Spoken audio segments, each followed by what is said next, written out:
The Power of the Divine Law. Revelations of Jesus Christ, from 1884 to 1950.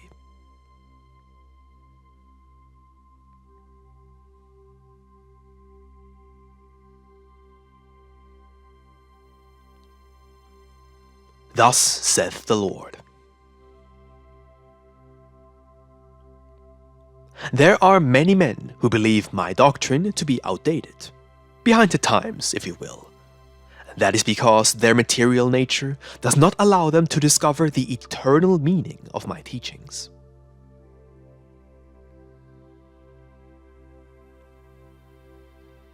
My law is unchanging, and instead it is men, together with their cultures, civilizations, and laws that are ephemeral, of which survive only the things the Spirit has created with its works of love and compassion. It is the Spirit that, after every workday and after every trial, upon consulting the divine spring of wisdom, beholds the immovable rock of my law and the ever-open book containing the doctrine of the Spirit. I have shown my light upon all men, revealing to them the only existing truth. But you can see how each and every man and nation feels, thinks, believes, and interprets it all differently.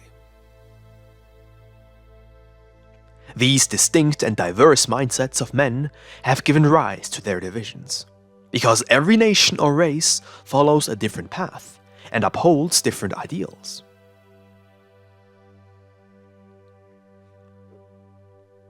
The majority of men have departed from the true and illuminated path, believing that, in order to fulfill the divine law, superhuman sacrifices, self-denial, and effort are required, preferring to create for themselves religions and sects, whose laws and practices are easier for them to fulfill. In this way, do men believe to satisfy the need for light and elevation their spirits experience.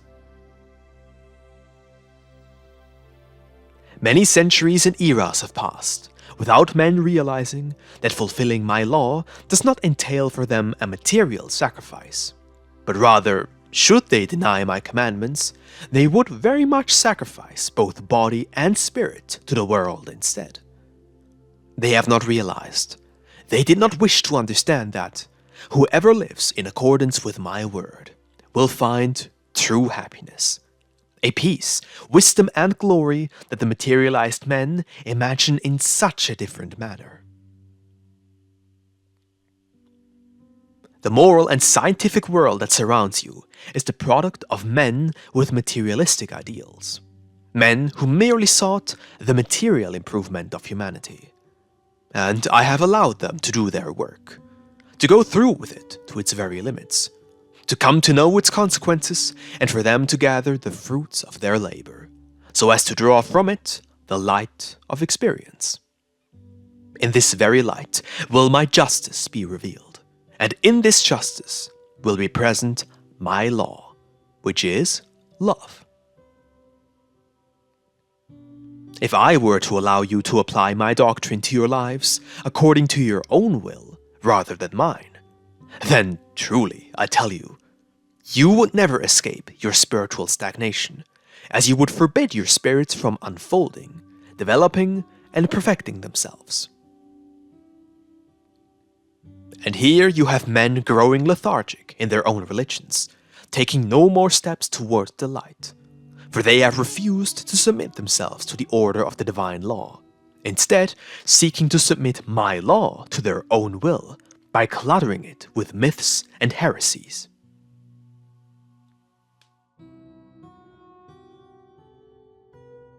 It was necessary for many men of this time to free themselves of all religions, in order for them to seek me with the Spirit, and be able to develop all the characteristics, gifts, and abilities they feel within the innermost part of their being.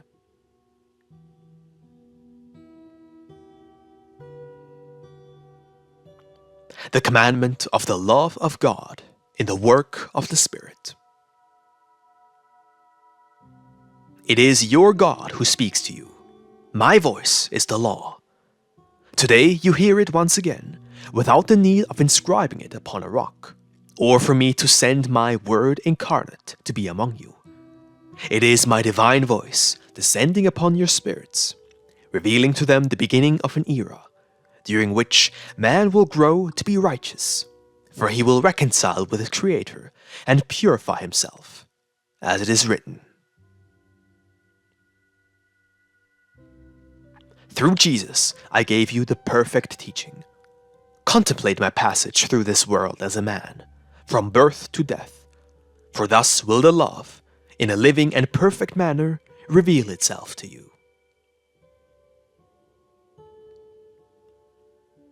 I do not demand of you to be equal to Jesus, for within him existed something you cannot achieve, to be perfect, even as a man, for God himself was within him, albeit in a limited form.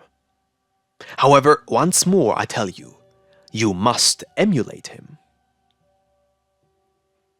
My eternal law has always spoken to you of that love.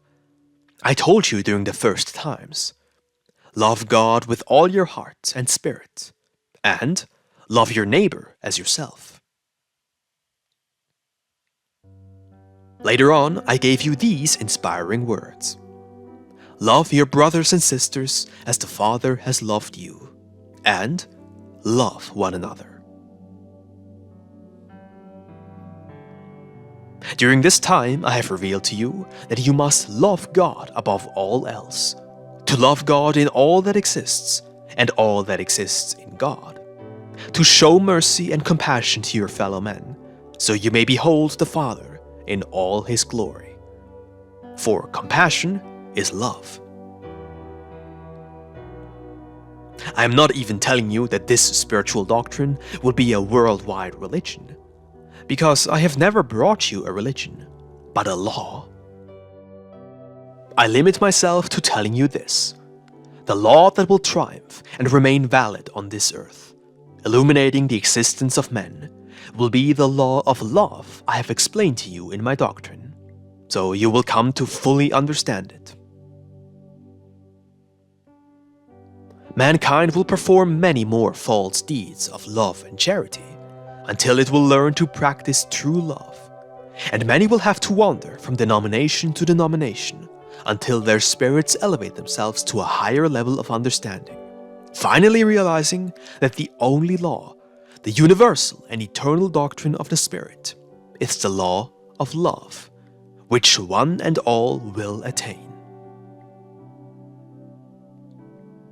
All religions will disappear, and only the light of the temple of God will remain, shining within and outside of man, a temple in which all will render a single worship, one of obedience, love, faith, and goodwill.